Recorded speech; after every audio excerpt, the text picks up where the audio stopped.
ready to knock me off my door knocking strategies? Yeah, let's go.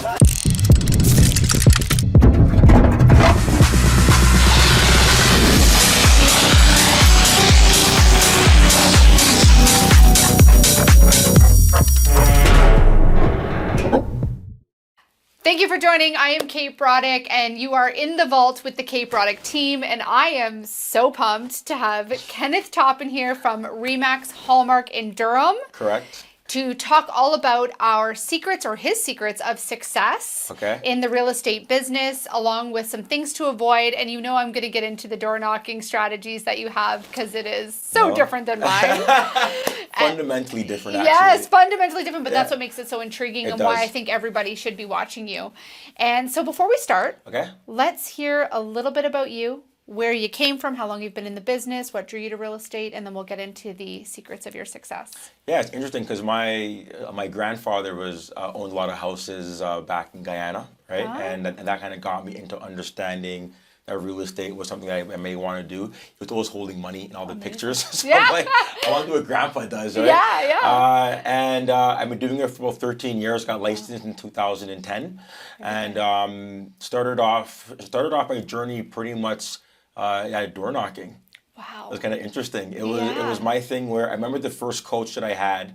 Kind of a funny story. The first coach that I had, I went to the first meeting. He's like, all right, guys, go back to your circle of influence and go call them all, let them know that you're a real estate agent. And at that point in time, I was in Scarborough, and it was weird timing because there was probably a bit too detailed, but it was a weird timing because there was like 50 people arrested in my community. Keeping it real. Yeah, keeping it real. It was crazy. This is a real podcast, right? So there's like 50 people arrested in my community like 3 months before that. And he's like, all right, guys, so go back to here. And I was start door knocking. And I'm like, yeah. It's not going to work, but it's not going to work. If anything, I was trying to just get to another area where I can kind of flourish there. And it was interesting is because that's where I was, and I was only 22 at the time. So my whole circle and who I knew and who I was around was pretty much in my community there. And I just went out to the Durham region, which is on the east side of Scarborough and kind of east of the Toronto region. And I just told myself I would have to just go and find like a new circle of influence and find like a new base of clients, and then they would become my circle of influence. Your community. My little community. So I had to go out and build a community. Now within my community, I am more referral based now though. Yeah, but that's because you're 13 years in the business. Exactly. Yeah, you've built that. You've built a name for yourself. Exactly. And I love this. So your path to real estate really was influential from your grandfather. And then you took that on and you created influence yourself by finding that new community and paving the path. And I have to say, I love watching you because I'm one of those people who you don't want everyone around you who's doing the same thing. Right. And I admire you. And I admire you because it takes... I admire your hair. You admire my hair? It's like perfect. Isn't it nice? Actually, I had it done today. So I'm like, how's your hair? I'm like trying to focus. Your hair's like perfect. But it's what I love though is that you're paving your own path. Right. And what I love about this, and we're going to talk about the door knocking after we get through your secrets, is that you're doing things that most people don't have the courage to do. Okay, yeah. And you are. Yeah. And maybe it comes easy to you, but I've never knocked a door in my life. You would crush it. They would open, you have the my friend get yelled at. But that's why I sent my agent to you. And I said, you got to connect with this guy because he's amazing at what he does. And I never want to steer my agents away from doing something different. Yeah. Right? And it's, I was reading something where it said keys to success and failure. And it's like, who's your mentor? Yeah. Right? And it's one of the things where you're so open to helping your team do a variety of things. So you saw someone in your team, and you're like, you know what, it's not my thing, but I think you may want to go this direction. Yes. He went to me, had a conversation. Now he's getting listing appointments, and I talk about that all the time. I love that because if you're COI based, and that's how you build your brand and your business. I always tell people you can't always watch what someone else does and do what they do. Right? Yes. Because that's a them thing. And not everyone can go out and door knock. Not everyone can cold call. Not everyone can do a variety of things. And I think it's so important that realtors know that what's going to work for a Kate may not work for you. especially when it comes down to a lot of things. So I think that Ozzy, right? Yeah. I think it's amazing because he asked me, Ken, how am I going to get the ball rolling here if I don't have like the biggest database or my circle of influence? It's not what I have right now. What can I do? I'm like, well, you know what? The stats are the stats. 90% of agents pretty much after year 2 are calling it quits. 90% of the income is made by 10% of the realtors. Like I think the average agent did about 3 transactions like last year, so 3 or 4. So the reality is there has to be an answer, and you have to be able to do things that other people are not willing to do. And Ozzy was just like, what I got to do? I'm like, well, if I'm on Kate's team and her face is everywhere, like, I'm going to leverage. You better leverage. I'm like, I would leverage. If I were you, I would leverage Kate's name. I would literally go to all her listings where she sold a home and say, hey, listen, I'm on the Kate Broddick team. And guess what? We just sold this and we are number 1 in Brantford. And I just wanted to know if you're also thinking about selling as well. You're with Kate? We're with Kate. Okay, Ozzy, here's a listing appointment. And then I reminded him, always put respect on Kate's name, because understand that I've been tracking conversion rates for a long time. So through my Harbast app, analytical, I track conversion rates. You go and door knock, any realtor, I'll say, any new realtor, you go and knock on doors without Revel, because Revel is a dominant brand. Okay, so they know who Revel is, boom, Revel. They know Kate, obviously, and then you're there and you see what your conversion rates are at the door, which is the amount of people you have to talk to for one person to say, you know what, kid? I'm going to give you a chance. I'll give you a chance. That's right. So you go do it around Kate's listing, your team leader, and you go do it by yourself and let me know what your conversion numbers are and get back to me. And I'm excited to hear about this because he's been hustling. And getting appointments? There you go. He just had one on Tuesday. There you go. And it's from door knocking. And I love that. And I said, you keep talking to Ken. You keep following that path, because at the end of the day, not every team leader has it right for you. Right. But it's appreciative to be able to reach out to industry leaders like yourself, and we can collaborate with our own teams, because obviously, the favor would always be returned if you had an agent that was like, I know that Kate does this, go talk to Kate. I may need that. It's so funny about that, because it's so funny. So it's like, and as I'm building out this software, this tech platform, and I'm getting a lot more understanding about how to build products and build softwares out, you have to be very intentional, specific, and real, right? So I was going to talk about with my partner, hey, let's now build out a COI concept. He's like, Ken, you're not the person to do that. I'm like, whoa, what do you mean? No, you haven't, we built door knocking because you were the person to do it, because that's how you built your business. So we built a product around it, and now the entire industry is loving it and they're using it, like even Ozzy and more people. But, we're not going to build a methodology of COI around it, because you cannot say that you did that from the ground up, like never knocked. How do you build a business without never knocking? I have no idea. That's right. And so with my team members now, I tell them the same thing. Like, listen, if you're on the Kenneth Toppin team, you're knocking doors. Yeah. Because that's how I can only advise you on what I've done. That's right. So now when I have some of the ladies on my team, like, Ken, are there other ways, building relationships with people that I'm like, what is this? Going to people that Emotions. Emotions. What? People that like your friend and your family, they don't have any money. Yeah. Your friends, and they're like, and then I'm like, well, but it's funny because we all know that's the best type of referral or relationship. Yeah. Relationship. So so when Ozzy now, and he's wondering, how do I improve my conversion numbers? He's not going to Kate at the door. He's like, Ken, you know what? He came on to one of our role play sessions. Yes. He was like, this is what I say. I'm like, no. I'm like, you're gonna, no, let's just rejig this, buddy. And now he's gonna go back out, and he can always come on, and I'll always talk to him. And I love that. That's about collaboration, right? It's a respect and collaboration. So we are going to get into that, because I'm interested to know about the door knocking from the ground up, and I think that's something that's a topic of its own, and obviously the reason why I wanted you to be here today, because I'm so inspired by it, and I want my team to be inspired by it too, to do something different and to be open-minded. But first, what we're going to do is we're going to talk about 3 things, and it's elements of success, right? Because I'm sure you get this all the time.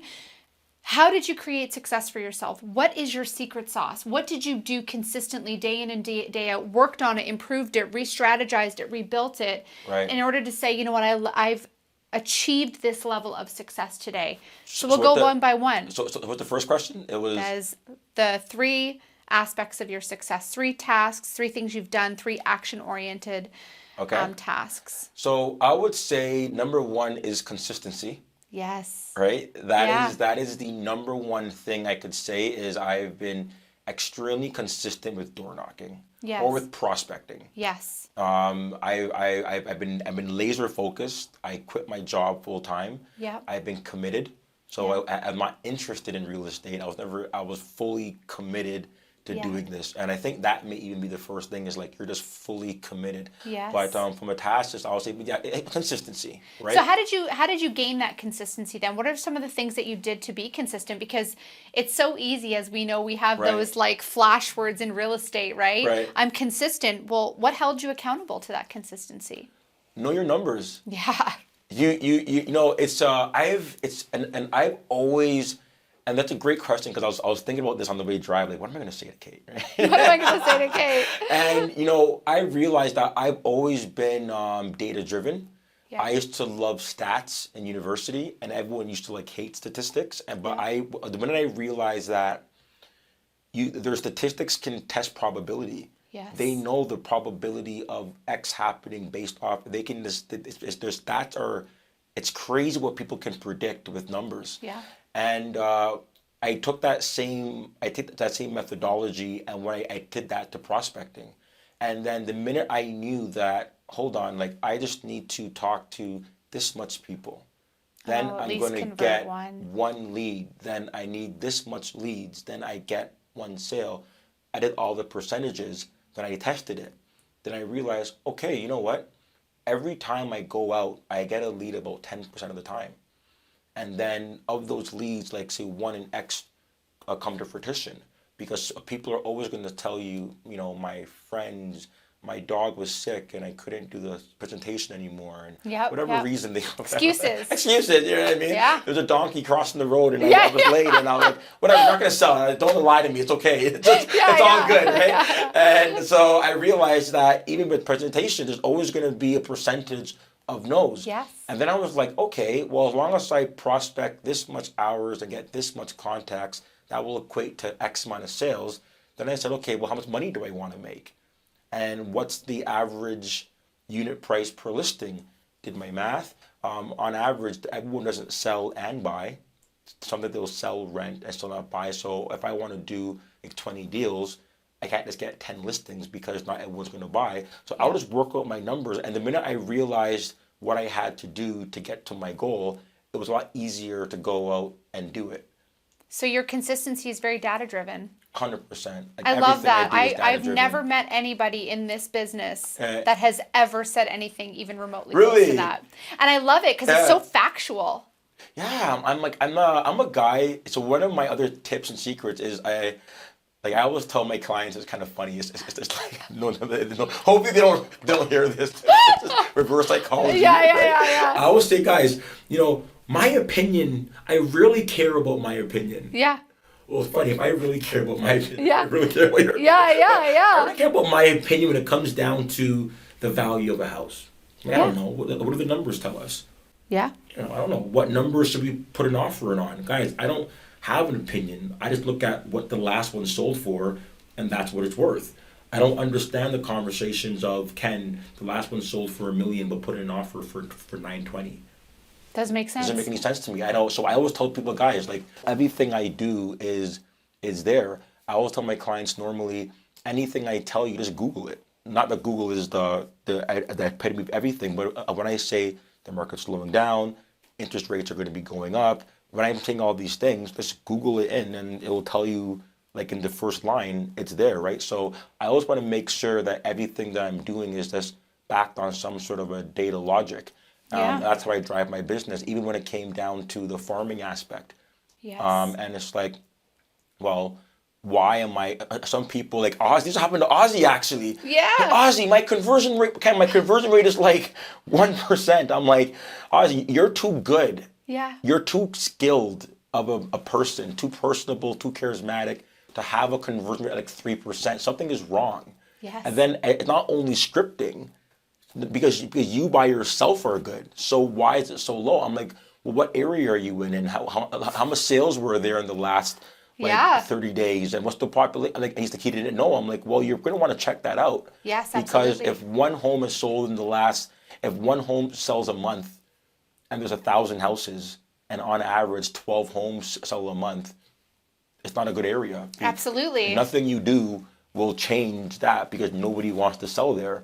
So no matter how much doors you knock on, it's not you, it's the area. So you better know your numbers. And that's what I actually talked to him about, was market reports. And we sat down when we were doing time block, and I was really hoping that you would talk about farming. Okay, well, here we go. Because that had to have been one of your keys to success, farming areas. And I did the same thing. Nice. And I realized that we have that parallel, because when I started in Brantford, I farmed West Brant.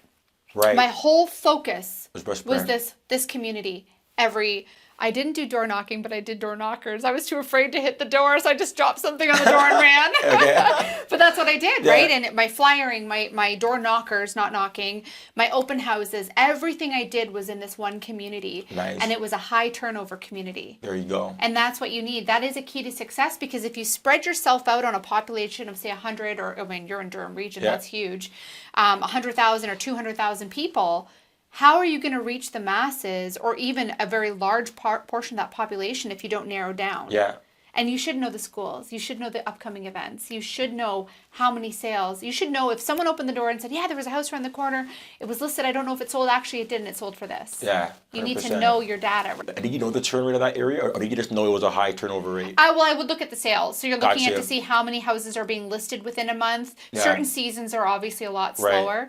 Right. How many sales, list to sale price. So are they moving fast? Yeah. How long are the days on market? Right. You're not going to be, I mean, I'd love to be. We get the same thing. We knocking the doors of $2 million homes, but they ain't moving. Exactly. Well, I'm not going there. And they probably also like call security and tell me to get the hell off their property. No one's calling security on you.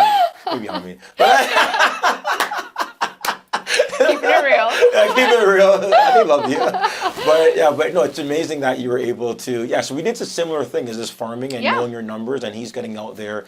And it's interesting is because there's another lady out in the Durham region, and Dorothy, and she doesn't door knock at all. Yeah. But she's a farmer, but she would send the flyers, and it works for her. Yes. It works for her. And that's why I said real estate is really, you can't watch other people, because you can send out flyers, door knockers, you may get a phone call back. A male may do it, may not get the same response. Someone else may not get the same response. There's different responses for literally everything, and you have to figure out what your niche is. For example, some people can put a picture of themselves on their car, like a guy, for example, like, hey, call me, and get business from that. A woman may put a picture on her car and get inappropriate calls. Yes, so absolutely. They're like, so my friend Dorothy did it one time, said absolutely not, because she's not putting her cell phone number on the cars driving around, because she just got these weird phone calls. And when I had my number on my car, not on my car anymore, on my old car, I didn't get any women calling me trying to date me. Yeah. So it wasn't my experience. So I realized that in any function, there's where you may be able to do one thing, someone can't, vice versa. So that's why it's important just to know where you fall and do what works for you. Absolutely. So then we're down to the third tip. So we've got farming and consistency. Right. We got another tip. We got to pull it out. That's not door knocking. Farming. So we got farming. We got consistency. Yeah. I think one of the things may be hustle. Yeah. Well, I think it is hustle. You have to. You can be consistent in going. For example, there's a woman that goes to my gym. It's not going to see this, probably, so it doesn't really matter. Right? I'm not going to say anything. Well, I see her in the gym every day, and I legitimately think she does nothing. Yeah, probably. She spends more time, and we kind of come in at the same time. She spends more time setting up her tripod to take a picture of her on her IG stuff. That's a new thing. That's a new thing, right? So she's going up the treadmill with her body corked in a certain way. I see her positioning it. I'm like, I was doing my lift. I'm sweating and draining, and she's not breaking a sweat. And she's consistent, but she's not. She's consistent. She can literally say, I wake up every day at 6 a.m. hit the gym at 6:30. I'm out at 7:30 because we tend to come at the same time and leave at the same time. But she does nothing. Yeah. From a standpoint of sweat, working out, maybe her something is just to do, but she's like working out, and then she'll lift some weights and get some things in. But she can do way more. She can do way more if she just worked harder at what she was doing. And I would say a hustle has to be a thing. Like you have to literally not only say that you're door knocking, but you gotta like hustle it. Yeah. Not only farm, but as you said earlier, you gotta know everything about the area. So you have to be a hustler, as Kate. You do. And you know what? I love the saying, bring the energy. Yeah. If you're going to go to an open house, rock that open house. There you go. Then you might as well not go. There if you you're going to go. door knock, rock those doors. Exactly. Or you might as well not go. So go hard. So it's funny because on my team, so on the Harvest platform, right, on my team view, I have all my team members on it. Okay. Right? And it's interesting is because they can, and there's a team, a leaderboard, a team ranking. So if you had it on your team, for example, you have Ozzy and other girls on your team, and they'll be there. And one guy on my team right now in 3 days, he's knocked more than like 2 people for the year. Wow. Hustle. Right? Hustle. He's a hustler. Like he's hungry. He wants it. And that's such an important aspect to have. And you can't teach that hustle. Like that's just that's something that's driving them. And I think understanding what your why is and what your why is within that hustle. So for me, like, I just never wanted to keeping it real. Yeah, keeping it real. This is the Kate Broddick, but this is the podcast. In the vault, keeping it real. I never wanted to be like a stereotype. Yeah. I never wanted to be like another like stereotypical like black guy. Yeah. Like I just never wanted that. I always wanted to show like my parents they were there for me. They were supportive. My mom paid for my university, so they did so much for me to be able to make something of myself and shine, right? I never wanted to just fall down a crack some people that were around me as well. So I had something to prove, not only to my parents, to myself, but just something intrinsic in me that, no, Ken, like you're going to make this work. And when individuals were saying, there you go. So when individuals, were saying, Ken, you wouldn't be able to go out and maybe the areas where nobody looks like you. Was the truth. Like I was going out there, and they were saying, Ken, there's going to be maybe racism, there's going to be this, there's going to be all these different things. And when I got down there, I'm like, guys, this is, I think if you present well, you talk well, you treat people with respect. I got doors open for me, people inviting me in their home, walking me inside of their house. Do you want a drink of water? Do you want this? Like, it was such a welcoming experience when I was going out to these areas. And it was interesting. You're breaking glass ceilings. Yeah, I love that. Yeah, you got to kind of get out there and do it. But a lot of it was my why was like, I want to do this. And on the Harvest app right now, it's like 70% women. Wow. And the women that are crushing it are the mothers.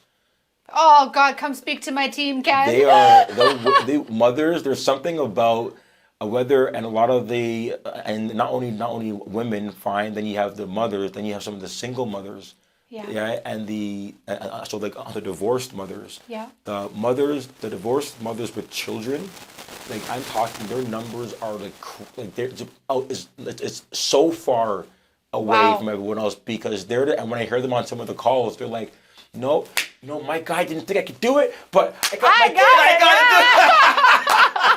They're like, they're just like, they have something. It's like they have something to prove. Like you didn't make me.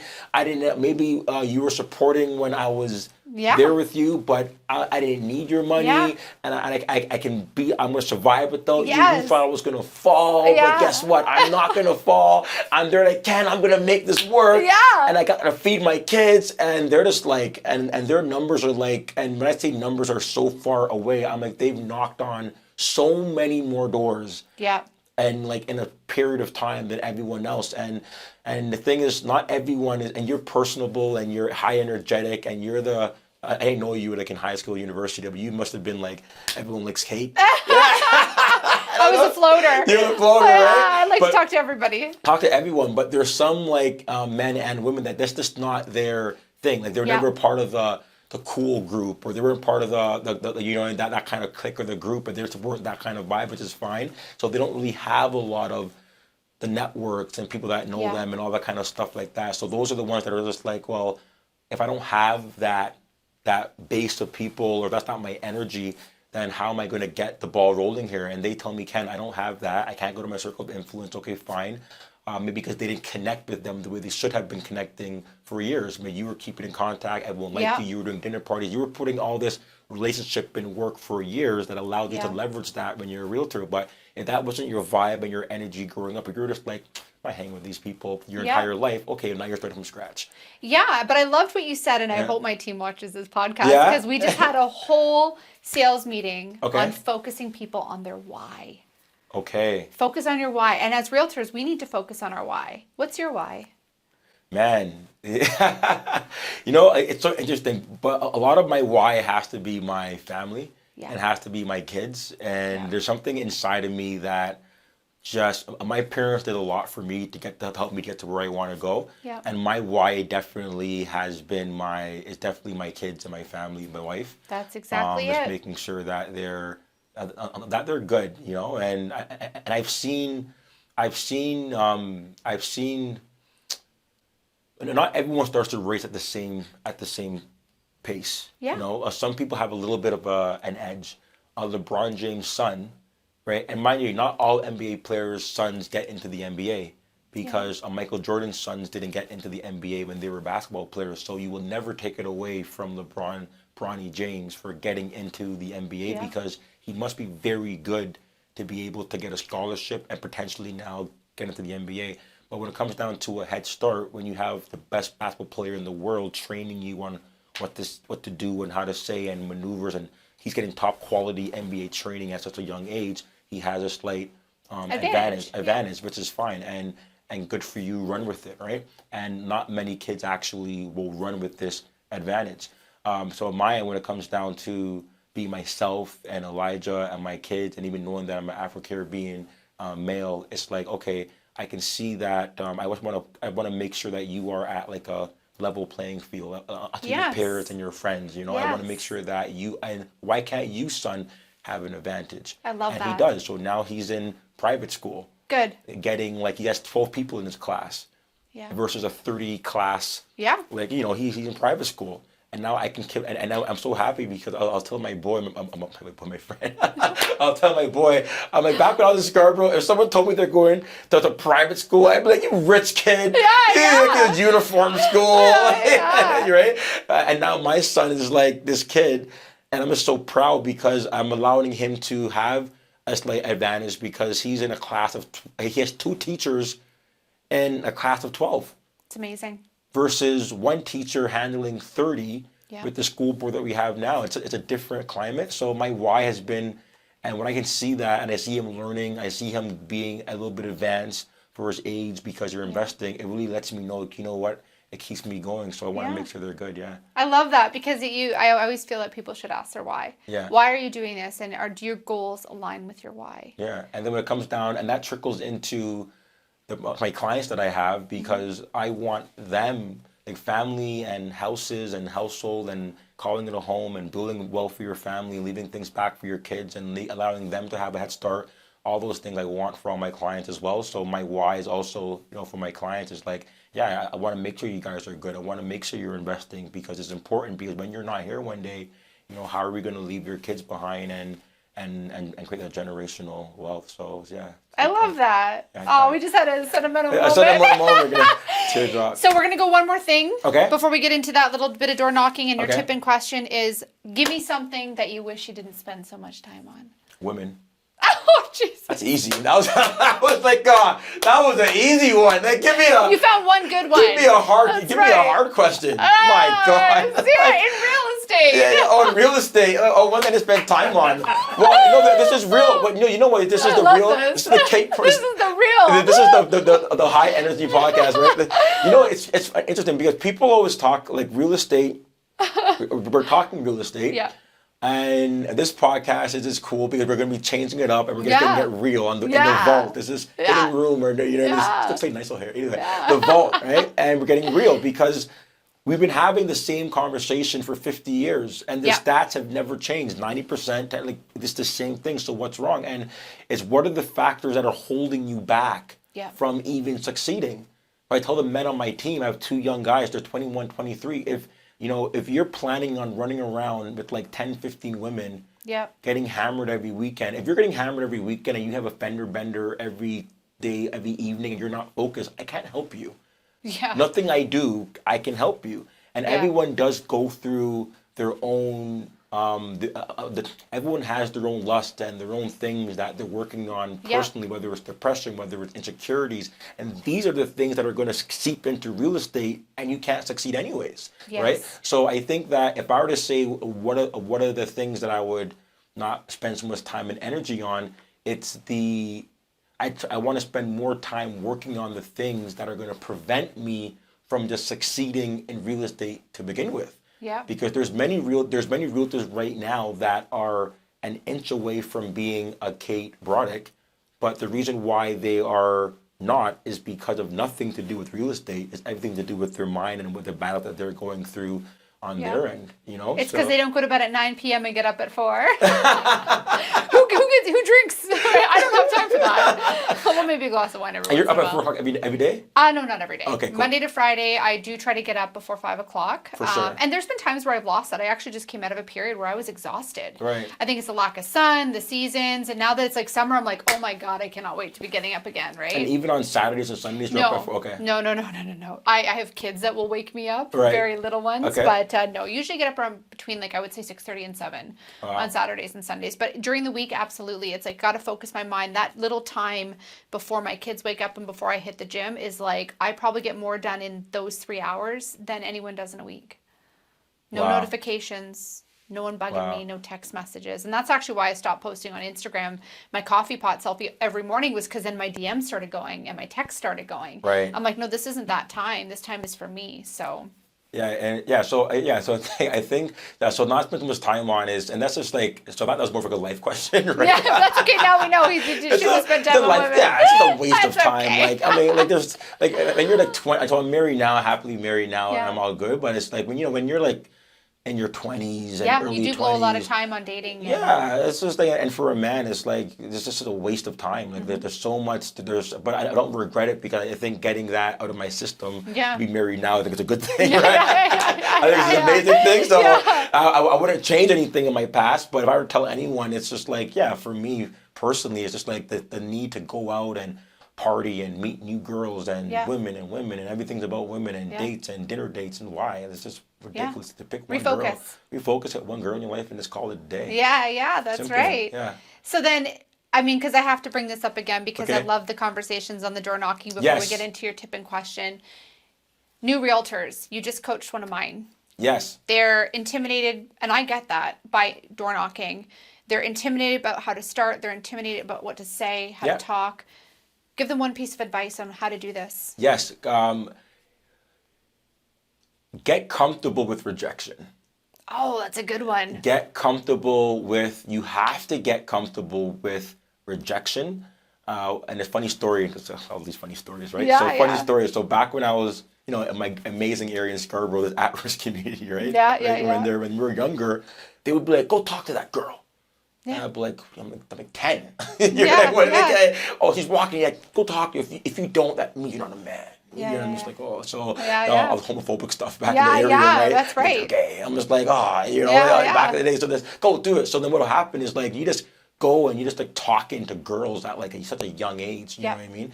And then you're hearing no, and you're hearing no, and you're hearing no, and then you're hearing yes, and you're hearing no. So it's like, and then from working in call centers before and hearing no, and working at Rogers when in the customer retention department, I'm getting screamed at every day, 30 times a day, because they want to cancel their account. So I got so immune to just no and rejection and anger and all that kind of stuff. So when I went to the door and I wasn't afraid of anything anyone would say to me. Yeah. Because it was like a cold wall. It was okay. So, and you have to be okay with rejection because the data and the stats will show that you have to talk to, like, say, 19 people in a day to hear 19 no's just to hear that one yes, and that's normal, Yeah. right? It's a very normal thing. So even told Ozzy, if you go out and hear the word no 90% of the time and hear the word yes 10% of the time, you're doing very well. That's But awesome. it's a mind shift because a logical brain will never think that way, that I'm going to go out and hear no 9 out of 10 times. But that's supposed to be amazing. That's an A plus because that's supposed to be a failure rate.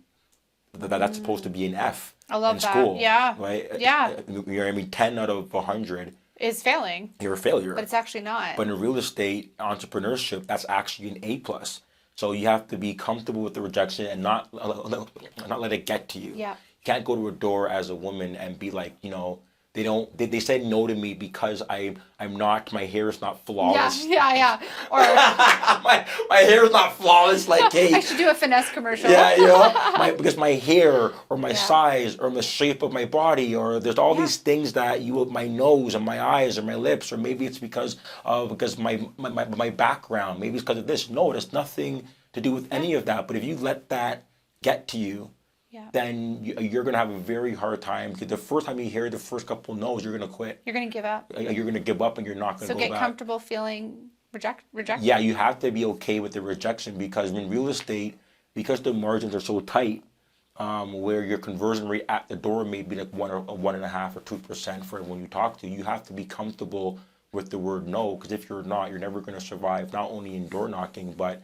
In the business. In the business. And I would say the most, and that's why I actually, so with all this stuff and data that I've been talking about today, you can imagine that I was getting frustrated in the industry because I needed to know my numbers in real time.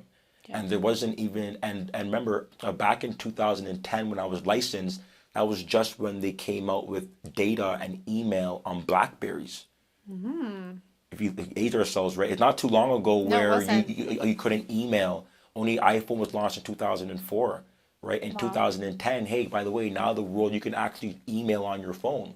That's it's a crazy. data plan. Yeah. So what ended up happening is technology started to just now come around. So now when I want to know my analytical numbers with my conversion rates, I'm thinking, I need a tool for this.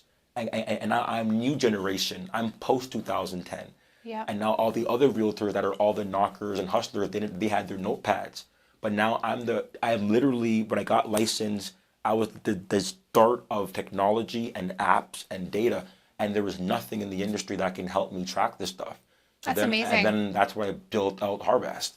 So love Harvest that. now brings the analytics to allow Ozzy to know, and the industry to conversion know rates. your conversions, your numbers, anything that you need to be a powerhouse there. It does it. And the other thing that is cool for all my networkers, my COIs, right? Yeah. And even with your team, I would say they wouldn't use it for knocking. They would use it for COI, because then it will say I met this person and I added them as a COI into my phone. And guess what? I was able to get a lead from that or convert from that. So there's a conversion rate amongst people you meet. It's amazing. How much? Okay, if you're a networker, then how much people do you need? How much people are you meeting new? How much new people are you adding to your database? So a team of women that don't door knock, fine. That means you're building relationships. When you're going to the gym, the spa, wherever you're going, how many people, how many name, numbers, and emails are you getting from your circle and your friends on a week-to-week basis, adding them into your Harvest? And then how much are you adding, number one, and then start tracking how much you're adding for your contacts. And out of that, how much leads are you getting from that? And what's your conversion is, and then some people are, and everyone will be different. So even within your COI now, we've added that to the app, and you can also track that. So it's actually not only door knocking, it's also for your COI. I love that. And we're gonna have to get you to. I'm gonna have to do a lunch and learn with you and my team. I think we Get need you to in do. front of them. I think we need to do a lunch and learn. A bit I'll nervous. provide the lunch. You give the learn. There you go. And it's not all women now, because now Ozzy's the Now one. it's Ozzy, and she's we have the- another man too coming soon. Really? So yeah, we're building out. We're not just the mom Is team. that intentional? So you first started off to be a woman. I just drew that. I was in a stage of getting pregnant and having babies, Right. and I feel like my energy was Yeah. like I was inspiring moms to get up and work. Now it's like, okay, let's go. Like, we've got more than this. And I love male perspective. I love different energies. I love different perspectives in general. Right. So now Anna Oliver was our last guest, and Anna Oliver from the agency. Okay. And I've been asking our guests to give a tip and a question to our next guest. So her tip to you was to be open-minded to change. Okay. And I love that because, sometimes we get so focused in our tunnel vision of what we're doing that we don't open ourselves up to pivoting and changing in the industry. And it's a very fast-paced career. It really is. It's ever-changing. Yeah. And her question to you was, who do you admire in this industry and why? Who do I admire in this industry and why? Who do I admire? Or actually, I think the word was respect. Who do you respect in this industry? Who do I respect? And why? Yeah, I respect, it's crazy. So there's a real estate agent in the Durham region. Yep. And I respect him, right? His name is Travis, right? Yep. And I respect him because I don't know the guy, and we never sat down and spoke together. We just never really came across. But I respect him because his 5-year growth in real estate is insane. So he's a hustler. He's a hustler. I mean, he's just from year 1 to year 2 to year 3 to year 3 to 4 to 5. If you take anyone's year 5 from inception to year 5, I'd be curious to know who can kind of stay with Travis. And there's probably other people from a growth. And I just respect his growth. I respect the fact from a businessman how you didn't just scale from maybe 10 deals to maybe 18 to 30. You didn't have any years really, a few years of stagnant, but you just went right off the bat. And I know that takes dedication. I know it's hard. I know it takes focus. I know it takes a lot of adversity. It takes a lot, and he's a family man as well. So I'd always say when in the industry that I'm around, and his marketing is quality, everything is great, his reviews are amazing, but he's really done an amazing job. I love that. Scaled, So would you say that you respect him because he works hard?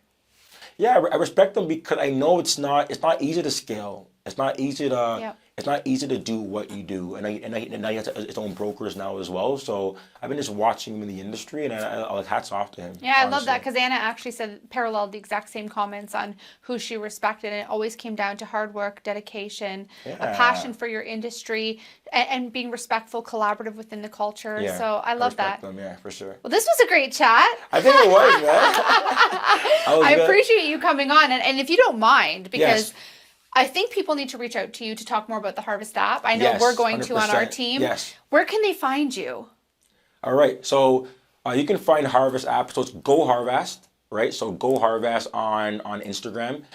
You can go to www.harvast.com. Remember, it's HARVAST, so Harvast. So harvast.com, and you can go there and download the app for absolutely free, which is what I did for the industry, by the way. Yeah, which is amazing. I got to charge Aussie for this, but it's a free app. Free coaching.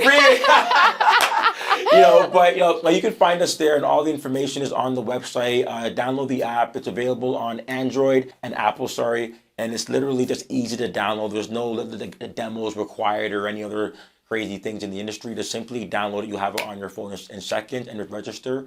And you're in. And what about you? What if they want to find you? Because I think you got to find Top Dollar Toppin. That's when my wife sat down and got that name. And that's so funny. So at Top Dollar Toppin, I'm on Instagram. Best way to find me is on Instagram. So at Top Dollar Toppin, you can just literally find me there. I'm also on Facebook as Kenneth Toppin. And then also on TikTok as at Top Oh my God! Now I gotta follow him on TikTok. I'm downloading it the second I get out of here. You know what? I'm heavy on Instagram. So at Top Dollar Toppin on Instagram, and we also do these door knocking role play sessions every Friday at 1:00. I love that. So you can click the bio in my link on Instagram, and literally you can sign up for the role play sessions. Not a coach. We're not, even though it's something that turned into feels like a semi-coach session, but it's not coaching. It's really just getting a high level overview and understanding about door knocking, what you may be doing wrong, very high level. So if you want to kind of jump in and hear what I have to say, you can always find me at 1 o'clock on Fridays. That's amazing. Well, thank you for joining us, and thank you to everyone watching or listening, because we are now on Apple Podcast, Spotify, YouTube, and then you can always find it in our link tree. So we're super excited about it, and I'm super excited for you to join in for our next guest. Thank you for coming all the way from Durham region. That was a hoot. You're more than welcome.